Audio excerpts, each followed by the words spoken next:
우리 지난주 이번 주일이죠. 이번 주일 그 설교의 제목 혹시 기억나십니까? 원수를 사랑하기.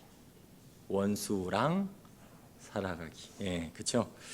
오늘 말씀을 보면서 두 가지 교훈을 생각해 봤는데요. 먼저 첫 번째는 원수랑 살아가는 다윗의 도움 요청. 이게 이제 첫 번째로 생각해 본 나눌 내용입니다. 다윗은 계속되는 그 다윗의 승리를 보고 질투하는 사울 왕이 그 다윗을 이제 죽이려고 쫓아옵니다. 다윗은 이제 원수랑 살아가야 하는 삶을 시작하게 된 것입니다. 심지어 자기 딸을 다윗에게 줬는데 그 사위 다윗을 침상채로 가져와서 죽이려고 합니다. 사무엘상 이 앞전 본문에 사무엘상 19장 15절에 보면 사울이 또 전령들을 보내어 다윗을 보라 하며 이르되 그를 침상째 네개로 들고 오라. 내가 그를 죽이리라. 장인이 자기를 죽이려는 상황. 이게 다윗이 처한 상황입니다. 다윗은 도피하여 사무엘에게 가지만 사울 왕은 그곳까지 다윗을 잡으러 찾아옵니다. 질투에 가득 찬 한 나라의 왕이 모든 국사를 다 제쳐두고 자신을 죽이려는 이 상황에 다윗은 도망자의 신세가 됩니다. 보통 원수랑 살아가는 것도 쉽지 않은데 최강 막강 권력을 가진 한 나라의 왕이 자신의 원수가 된 것입니다. 그러는 가운데 오늘 본문이 시작됩니다. 1절 말씀에 다윗이 라마 나옳에서 도망하여, 라마 나옳은 사무엘이 살고 있는 곳입니다. 거기서 이제 도망하여 요나단에게 이르되, 자신의 영혼처럼 사랑한 친구 요나단에게 이르러서 내가 무엇을 하였으며 내 죄악이 무엇이며 내 아버지 앞에서 내 죄가 무엇이기에 그가 내 생명을 쳤느냐라고 호소합니다. 다윗은 우리 어제 본문에서 살펴본 것처럼 자신과 언약을 맺었던 자신의 영혼처럼 사랑한 그 요나단에게 도움을 요청한 것입니다. 계속해서 2절 말씀에 요나단이 그에게 이르되 결단코 아니하리라. 요나단이 다윗의 도움 요청에 다윗에게 대답하는 거죠. 내가 죽지 아니하리라. 내 아버지께서 크고 작은 일을 내게 알리지 아니하고는 행하지 아니하나니 내 아버지께서 어찌하여 이 일은 내게 숨기리요. 사울 왕은 모든 국사에 대해서 신실한 요나단에게 실제로 그렇게 이야기를 했고 또 전쟁이나 어떤 상황의 모든 일을 이야기했는데 어찌 그 자신의 아버지이자 왕이 자기에게 이 일을 숨기겠느냐? 그렇지 않겠다라고, 그러지 않을 것이다라고 다윗에게 대답합니다.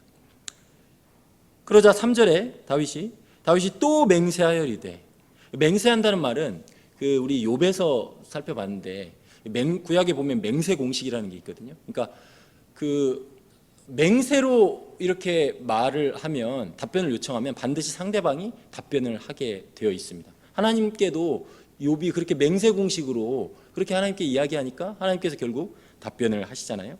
맹세하여 이르되 내가 내게 은혜 받은 줄을 알고 내 아버지께서 밝히 알고 스스로 이르기를 요나단이 슬퍼할까 두려운즉 그에게 이것을 알리지 아니하리라 함이니라. 그러나 진실로 여호와의 살아계심과 내 생명을 두고 맹세하노니 나와 죽음의 사이는 한 걸음 뿐이니라. 사울 왕은 기름 부음을 받은 후에 큰 어려움 없이 왕의 자리에 올랐다면 다윗은 정말 자신의 표현처럼 나와 죽음의 사이는 한 걸음뿐이라 라는 정말 일촉즉발의 그 사망의 음침한 골짜기와 같은 환난이 늘 자신을 따라다닙니다.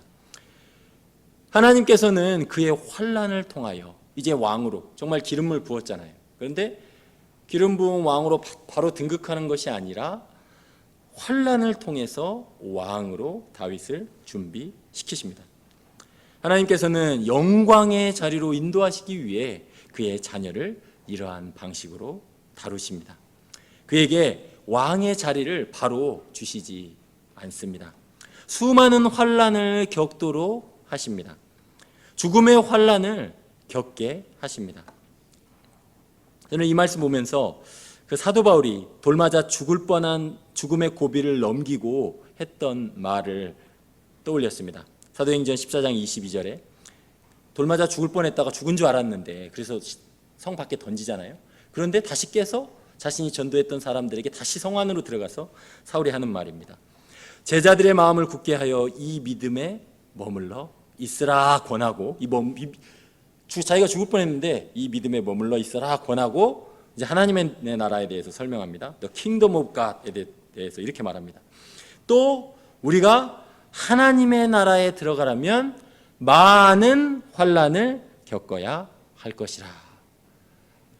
그 믿는 자들을 전도했던 믿는 자들을 복음을 전했던 자들을 권하는데 우리가 하나님 나라에 들어가려면 많은 환난을 겪어야 할 것이라. 나도 그랬다. 너희가 보았지 않느냐? 나 죽을 뻔했잖아. 복음 전하다가 지금 죽을 뻔했잖아. 그래서 살아 돌아왔잖아. 결국 다윗이 겪는 환난, 또한 다윗의 자손 예수 그리스도께서 겪으신 환난, 또한 그 예수 그리스도 안에 있는 우리가 겪어야 할 환난이 그렇다는 것입니다. 그러니 우리도 여기서 위로를 받아야 하겠습니다. 우리에게 주어진 환난은 하나님의 섭리 안에 있음을 기억해야 하겠습니다. 결국 우리는 하나님 나라의 영광을 누리게 된다는 것을, 그것이 우리의 결국이라는 것을 기억해야 하겠습니다. 이에 요나단이 4절 말씀에 요나단이 다윗에게 이르되 내 마음의 소원이 무엇이든지 내가 너를 위하여 그것을 이루리라. 정말 이런 친구 있으면 좋겠죠. 그죠? 네 마음의 소원이 무엇이든지 내가 이루리라. 이거 이 성경 말씀 시편에도 있고 신약 성경에도 있고 너무 많이 있는 말씀이잖아요. 그죠? 여호와를 기뻐하라. 내 마음의 소원을 내가 이루리라. 그죠? 시편 37편에도 있고 또한 우리의 친구 되신 예수님 말씀이 떠오르지 않습니까? 요한복음 14장 14절에 Ask anything in my name, I will do it. 내 이름으로 무엇이든지 구하면 내가 이루리라. I will do it. 그렇게 말씀하시잖아요. 다윗은 요나단에게 자신의 어려움과 도움 요청 내용을 자세히 알립니다. 5절에서 7절까지 그렇게 자세히 알립니다. 그리고 8절에 이렇게 말합니다. 그런즉 바라건대 제가 오늘 주목해 봤으면 하는 내용입니다. 내 종에게 인자하게 행하라. 내 종. 요나단 이 자신의 친구 요나단에게 내 종이라고 지금 표현하고 있습니다. 내 종에게 인자하게 행하라. 네가 네 종에게 여호와 앞에서 너와 맹약하게 하였음이니라. 그러나 내게 죄악이 있으면 네가 친히 나를 죽이라. 나를 내 아버지에게로 데려갈 이유가 무엇이냐 하니라. 다윗은 요나단 앞에서 종이라 표현하면서 겸손을 잃지 않았습니다. 또한 인자, 즉 헤세드란 단어거든요. 신실한 사랑을 붙잡고 말하고 있습니다. 또한 우리 어제 봤던 본문에서 요나단이 다윗과 언약을 맺잖아요. 그죠? 요나단이 다윗과 언약을 맺잖아요. 그 생명의 언약을 붙들며 요나단에게 호소하고 있습니다. 자기의 생명을 사랑함같이 자신을 사랑하는 친구 요나단에게 다윗은 거리낌 없이 도움을 요청한 것입니다. 아무것도 숨기지 않고 다 아뢰는 것입니다. 우리도 그래야 합니다. 자신의 생명을 내어주기까지 우리를 사랑하신 우리의 친구 예수님께 우리의 어려움을 얼마든지 아뢰고 도움을 구해야 한다는 것입니다.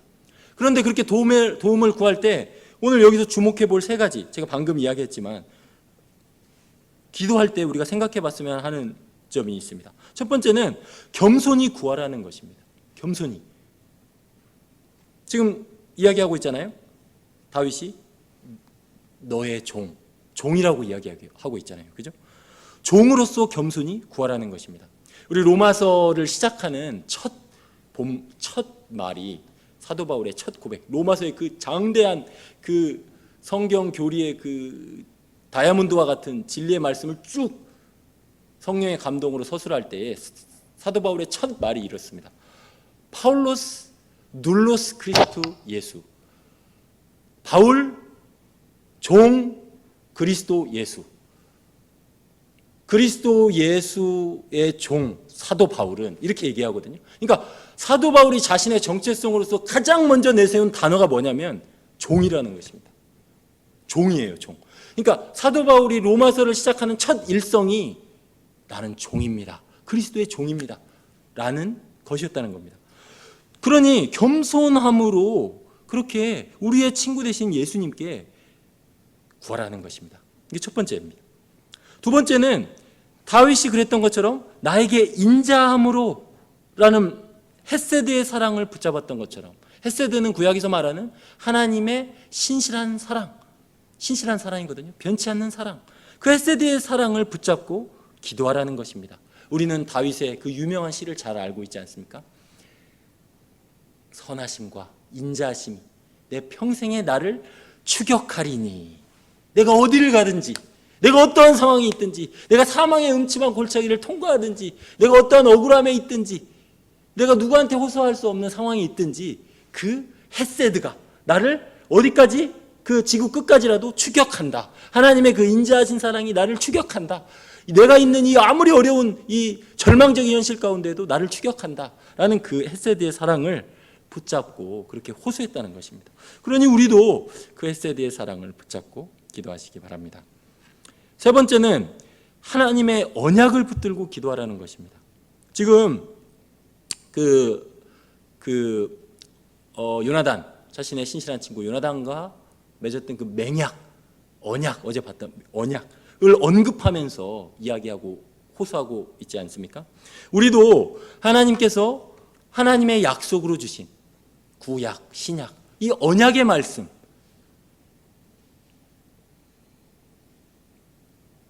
all the promises in Christ is yes. 그러니까 하나님의 모든 약속은 예수 그리스도 안에서 예가 되느니라.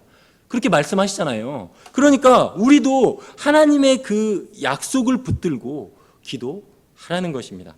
이것이 다윗이 그 원수와 살아가는 삶 가운데 자신의 신실한 친구 요나단을 통하여 보여주었던 그러한 신실함이고, 또한 우리가 우리의 신실한 친구 예수님께 그렇게 매달리면서 나아가야 될 교훈이라는 것입니다. 이러한 우리의 기도에 주님께서 요나단의 말처럼 내 마음의 소원이 무엇이든지 이루어 주실 것입니다. 두 번째 교훈은 요나단의 헌신적 도움이라는 것입니다. 두 번째 교훈, 요나단의 헌신적 자신의 생명을 건 도움. 요나단은 목숨을 걸고 자신의 친구의 도움 요청에 반응합니다. 28절에 보니까 요나단이 사울에게 대답하되 다윗이 내게 베들레헴으로 가기를 간청하여 이르되 원하건대 나에게 가게 하라. 우리 가족이 그 성읍에서 제사할 일이 있으므로 나의 형이 내게 오기를 명령하였으니 내가 내게 사랑을 받거든 내가 가서 내 형들을 보게 하라 하였으므로 그가 왕의 식사 자리에 오지 아니하였나이다 하니, 지금 그 있어야 할 자리에 있지 않은 다윗에 대하여 그 왕이 물었을 때 요나단이 다윗을 대신하여 이렇게 변명을 해줍니다. 그러자 사울이 요나단에게 화를 내면서 이렇게 말합니다. 30절, 31절. 그에게 이르되 패역 무도한 계집의 소생아. 자기 아들인데, 그죠? 자기 아들인데 이렇게 말하는 겁니다. 네가 이새의 아들을 택한 것이 내 수치와 내 어미의 벌거벗은 수치됨을 내가 어찌 알지 못하랴. 이새의 아들이 땅에 사는 동안은 너와 네 나라가 든든히 서지 못하리라. 그런즉 이제 사람을 보내어 그를 내게로 끌어오라. 그는 죽어야 할 자니라. 아버지가 이렇게 말하는 거예요. 왕이 이렇게 말하는 거예요. 이렇게 왕이 노하는 상황에서도 요나단은 물러서지 않고 끝까지 다윗을 도와줍니다. 다윗을 변호합니다. 32절. 요나단이 그의 아버지 사울에게 대답하여 이르되 그가 죽을 일이 무엇이니까? 무엇을 행하였나이까? 의에 호소하는 거죠. 그러자 33절 34절에 사울이 요나단에게 이제는 말로 안 되니까 어떻게 해요? 단창을, 자기 아들인데 던져서 죽이려 한지라. 요나단이 그의 아버지가 다윗을 죽이기로 결심한 줄 알고 심히 노하여 식탁에서 떠나고 그 달의 둘째 날에는 먹지 아니하였으니 자기 친구를 위하여 이렇게 슬퍼한 거죠. 이는 그의 아버지가 다윗을 욕되게 하였으므로 다윗을 위하여 슬퍼함이었더라. 정말 진실한 친구였습니다. 자신의 영혼처럼 다윗을 사랑한 친구 요나단은 이 사실을 아주 극적으로 다윗에게 알립니다. 내용이 많아서 우리가 다 읽지는 않았지만 35절 36절에 아침에 요나단이 작은 아이를 데리고 다윗과 정한 시간에 약속을 했잖아요. 화살로 표시하겠다. 멀리 쏘면 도망가고 가까이 쏘면 그 아버지의 사리가 없다는 것으로 이렇게 하자 약속을 하고 그 시간에 나가서 아이에게 이르되 달려가서 내가 쏘는 화살을 찾으라 사인을 줬어요. 아이가 달려갈 때에 요나단이 화살을 그의 위로 지나치게 쏘니라. 멀리 이제 도망가라 라는 사인을 준 거죠. 아무도 모르는 그 둘만의 친밀한 사인을 알려줍니다. 그리고 41절 42절에 아이가 가매 다윗이 곧 바위 남쪽에서 일어나서 땅에 엎드려 3번 절한 후에 너무나 감동적인 장면입니다. 서로 입 맞추고 같이 울되 다윗이 더욱 심하더니 요나단이 다윗에게 이르되 평안히 가라. 우리 두 사람이 여호와의 이름으로 맹세하여 이르기를 여호와께서 영원히 나와 너 사이에 계시고 내 자손과 네 자손 사이에 계시리라 하였느니라 하니 다윗이 일어나 떠나고 요나단은 성읍으로 들어가니라. 너무나 아름다운 장면이죠.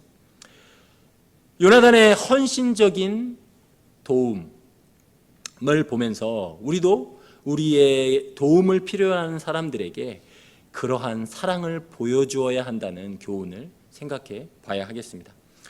예수님께서 도무지 자신의 힘으로 죄와 사망의 권세에서 헤어나올 수 없는 자들을 위해 목숨까지 내어 주셨다면, 그렇게 자신의 사랑을 보여주셨다면 우리도 요나단처럼 우리의 도움을 필요로 하는 사람들에게 그렇게 다가가야 한다는 것입니다. 이것이 원수를 내 몸과 같이 사랑하는 것입니다. 요나단이 끝까지 어려움에 처한 다윗을 그렇게 도와주었던 것처럼 그렇게 우리도 어려움에 처한 우리 주위에 있는 사람들을, 우리 가족들을, 우리 친구들을, 우리 동료들을 그렇게 도와주는 주님의 자녀가 되기를 주님의 이름으로 축원합니다. 기도하겠습니다.